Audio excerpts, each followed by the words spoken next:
السلام عليكم. عليكم السلام ورحمة الله وبركاته. سمحت استاذ، انا كنت بسأل حضرتك على حاجه بس ويعني عمري في حياتي ما كنت مثلا في ميكروباص او اي حاجه ولقيت سمعت مثلا اذاعه انجيل كريم زي ما بسمع اذاعه القران الكريم. نفسي افهم السبب ليه ما بسمعش الحاجات دي، ما بشوفش مثلا واحد ماسك محمل الانجيل وعمال بيقرا، مش بشوف الكلام ده ليه؟ حاضر ارد عليك. سرية الكاس متدورة ما ينقصهاش المخلوط، بطنك كومة قمح متصورة بزهور السوسن، صدرك ولدين غزالة توأم، رقبتك برج من عاج، عينيكي زي البرك في حشبون، عند باب بث ربيم، مناخيرك زي برج لبنان اللي بيبص ناحية دمشق، راسك عليكي زي الكرمل وشعر راسك زي أرجوان، ملك مقصور بالخصل. قد ايه بقيتي حلوة وقد ايه حلويتي يا حب باللذات. ادي قوامك شبه نخلة وصدرك عنقودين، قلت اطلع النخلة امسك في اصول زعفها ويبقى صدرك عنقودين شجرة العنب. عرفت ليه يا عبد الرحمن محدش بيقراه في الباص؟ انا خلاص، انا طول الفيديو ميت من الضحك بصراحه. يعني هم بيؤمنوا بالكلام ده؟ ده يعني كلام هم بيؤمنوا ربنا بيه فعلا؟ عندهم. يعني استغفر انا الله مش عايزك العظيم. تضحك، انا عايزك تبقى حزين ان في ناس بتعتقد ان ده كلام ربنا سبحانه وتعالى. مش فاهم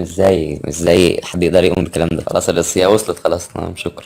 ده في نصوص اسوأ من، يعني انا شغلت لك النصوص دي، خلي بالك النصوص دي بعد ما هم غيروا فيها ونقحوا فيها واظهروها بصورة شوية طليق، يعني في نصوص اسوأ من كده بكتير قوي. قد سمعتم أنه قيل للقدماء لا تزني، وأما أنا فأقول لكم إن كل من ينظر إلى امرأة ليشتهيها فقد زنى بها في قلبه.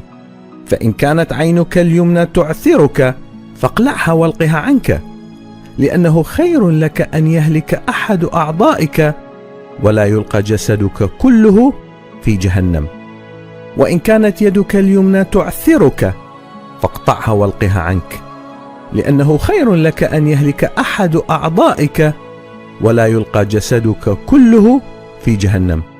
وقيل من طلق امرأته فليعطها كتاب طلاق. وأما أنا فأقول لكم إن من طلق امرأته إلا لعلة الزنا يجعلها تزني، ومن يتزوج مطلقة فإنه يزني.